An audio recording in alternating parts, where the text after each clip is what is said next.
2026 சட்டமன்ற தேர்தலில் திமுக தலைமையிலான கூட்டணியில் தேமுதிக இணைந்துள்ளது. இதுகுறித்த கூடுதல் விவரங்களை எமது செய்தியாளர் மாணிக்கம் வழங்க கேட்கலாம். வணக்கம் மாணிக்கம், விவரங்கள் என்ன?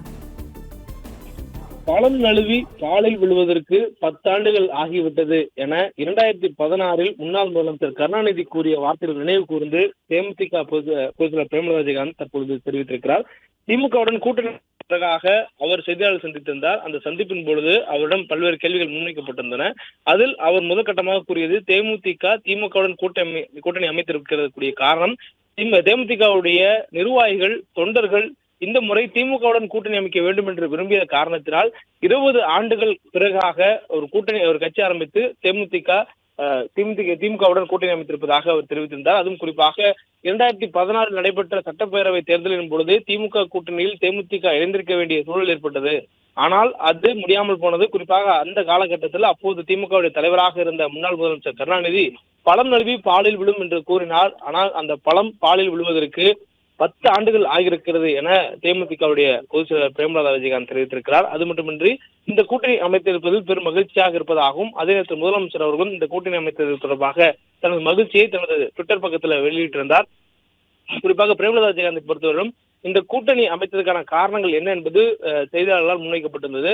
தொடர்ச்சியாக செய்தியாளர்கள் சந்திப்பின் பொழுதெல்லாம் யாருடன் கூட்டணி, எப்போது கூட்டணி தொடர்பான அறிவிப்புகள் வெளியாகும் என்று தேமுதிக முன் கேள்விகள் வைக்கும் பொழுது, எங்களுக்கு யாருடன் எந்த கூட்டணியுடன் மரியாதை கிடைக்கிறதோ அந்த கூட்டணியில் நாங்கள் அங்கம் வைப்போம் என்று கூறி வந்தார்.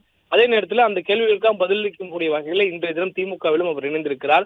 அதே நேரத்தில் இவர்களுக்கு எத்தனை தொகுதிகள் ஒதுக்கப்பட்டிருக்கிறது? திமுக கூட்டணி என்பது ஏற்கனவே ஒரு பலம் வாய்ந்த அதிக எண்ணிக்கையிலான கட்சிகள் இடம்பெற்றக்கூடிய ஒரு கூட்டணி. அந்த கூட்டணிக்குள்ளாக தற்போது தேமுதிகவும் இணைந்திருக்கக்கூடிய சூழலில் தேமுதிகவுக்கு எத்தனை தொகுதிகள் கிடைக்கும் என்பதெல்லாம் ஒரு கேள்விக்குறியாக இணைந்திருக்கிறது. அதே நேரத்தில் அதற்கு பதிலளித்த பிரேமலதா விஜயகாந்த் 2 கட்சிகள் சார்பாக திமுக தான் இந்த கூட்டணி தலைமை தாங்குகிறது, திமுக சார்பில் தேர்தல் தொடர்பான பேச்சுவார்த்தை நடத்துவதற்கான குழு அமைக்கப்படும் எனவும், அதே நேரத்தில் தேமுதிக சார்பிலும் பேச்சுவார்த்தை நடத்தப்படுவதற்கான ஒரு குழு அமைக்கப்படும் எனவும் 2 குழுக்களும் சந்தித்து பேசியதற்கு பிறகாக திமுகவுடைய தலைவர் முதலமைச்சர் மு.க.ஸ்டாலின் தேமுதிகவுக்கு திமுகவினுடைய மதசார்பற்ற முற்போக்கு கூட்டணியில் எத்தனை தொகுதிகள் ஒதுக்கப்படும் என்ற விவரங்களை வெளியிடுவார் எனவும் அவர் தெரிவித்திருக்கிறார். அதுவும் குறிப்பாக ராஜ்யசபா சீட் அதிமுகவில் அவர் கொடுக்கப்படாத ஒரு அதிருப்தியாக பேசப்பட்டு வந்த நிலையில திமுகவில் தேமுதிக இணைந்திருக்கக்கூடிய சூழலில் திமுக ராஜ்யசபா சீட் வழங்குவதாக உறுதியிடம் அளித்திருக்கிறார்களா என்ற கேள்வியும் அவரிடம் முன்வைக்கப்பட்டிருந்தது.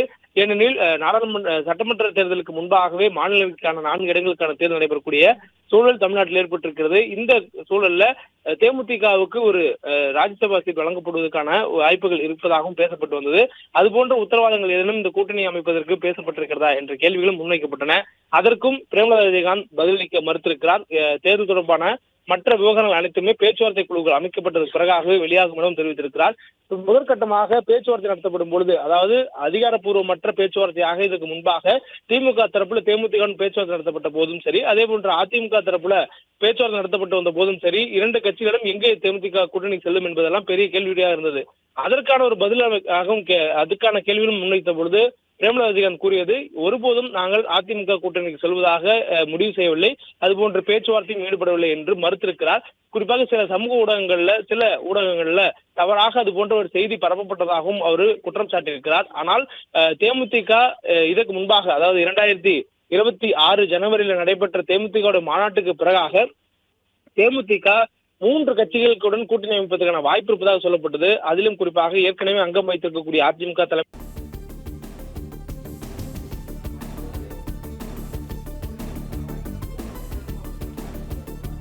பிளே ஸ்டோர் மற்றும் ஆப் ஸ்டோரில் இருந்து பாலிமர் செயலியை QR கோடு மூலம் பதிவிறக்கம் செய்யுங்கள். செய்திகளை உடனுக்குடன் பெறுங்கள்.